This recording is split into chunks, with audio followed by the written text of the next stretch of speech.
तो गुरु मार्वल के Sentry versus DC के लूसीफर, इन दोनों में से कौन ज्यादा पावरफुल है? इनकी अगर हम लोग दोनों लड़ाई करा दी जाए तो इन दोनों में से कौन जीतेगा? चलो देखते हैं। तो पहले सेंट्री या लूसीफर की ओरिजिन एंड पावर जान लेते हैं, उनके बाद इन दोनों की कंपेरिजन करके देखेंगे कि इन दोनों में से कौन ज्यादा पावरफुल है। तो पहले बात करते हैं सेंट्री की ओरिजिन की। तो सेंट्री भी पहले एक नॉर्मल ह्यूमन था, उसका नाम था रॉबर्ट अर्नोल्ड। एक दिन रॉबर्ट अर्नोल्ड को एक सीक्रेट फॉर्मूला मिलता है जिसे वो पी जाता है। उस सीक्रेट फॉर्मूले की एनर्जी से वो उसको पावर मिलती है।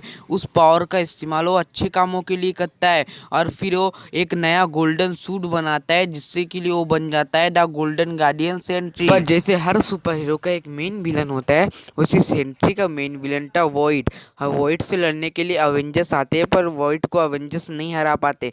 फिर आता है सेंट्री जो अपने 1 मिलियन स्पोर्टर सन की पावर से वॉइड को हरा देता है। पर वॉइड जाते जाते कहता है कि मैं फिर से आऊंगा। देखते ही देखते वॉइड फिर से अर्थ पर आता है और यहाँ वो सीक्रेट रिवील होता है कि वॉइड बार बार अर्थ पर क्यों आ रहा था, क्योंकि वॉइड सेंट्री का एक हिस्सा था जिससे कि सेंट्री जब तक जिंदा रहेगा वॉइड भी तब तक जिंदा रहेगा। जैसे कि हमने कहा वॉइड सेंट्री की सोच का एक हिस्सा था, पर इससे छुटकारा पाने का रास्ता हमारे सुपर हीरो ढूंढ लेते। वो ये था कि रॉबर्ट अर्नोल्ड की सोच से सारी चीजें निकाल लेने का, जिससे कि वो वॉइड के बारे में सोच ही नहीं पाएगा और वॉइड कभी पृथ्वी पे आएगा नहीं। और ऐसा ही होता है, रॉबर्ट अर्नोल्ड के सोच से सारी चीज़ें निकाल ली जाती है और उसको सारी दुनिया की याददाश्त से मिटा दिया जाता है कि कोई रॉबर्ट अर्नोल्ड सेंट्री था। ये ऐसा ही होता है, सब भूल जाते हैं कि सेंट्री नाम का कोई था। फिर रॉबर्ट अर्नोल्ड अपनी नॉर्मल जिंदगी जीने लगता है। पर एक रात रॉबर्ट अर्नोल्ड उल्टा है और उससे कोई आवाज़ सुनाई देती है कि मैं वापस आ रहा हूँ। ये आवाज़ ऑफकोर्स द वॉइड की थी।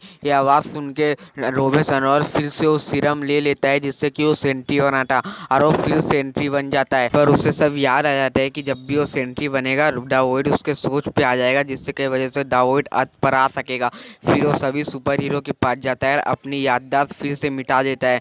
इसके बाद चलो अब बात करते हैं सेंट्री की पावर की। सेंट्री के पास 1 मिलियन स्पोर्टेड सन की पावर है और सेंट्री के पास है super human strength, stamina, durability, agility, healing factor जिससे कि वो अपने स्केलेटन से भी जिंदा हो सकता है। और उसने वर्ल्ड ब्रेक हल्क को शांत किया है और भी उसने ऑब्जर्विंग मैन की पावर को डिस्ट्रॉय कर दिया था, ऑब्जर्विंग मैन को उसने मार दिया था। और तुम्हें सेंट्री की पावर का अंदाजा लग गया होगा। तो अब बात करते हैं डीसी की लूसीफर की ओरिजिन एंड पावर के बारे में। लूसीफर पहले एक इंजर था, गोट की मोस्ट पावरफुल क्रिएशन और गोट के बाद दूसरे नंबर पे सबसे ज्यादा पावरफुल था।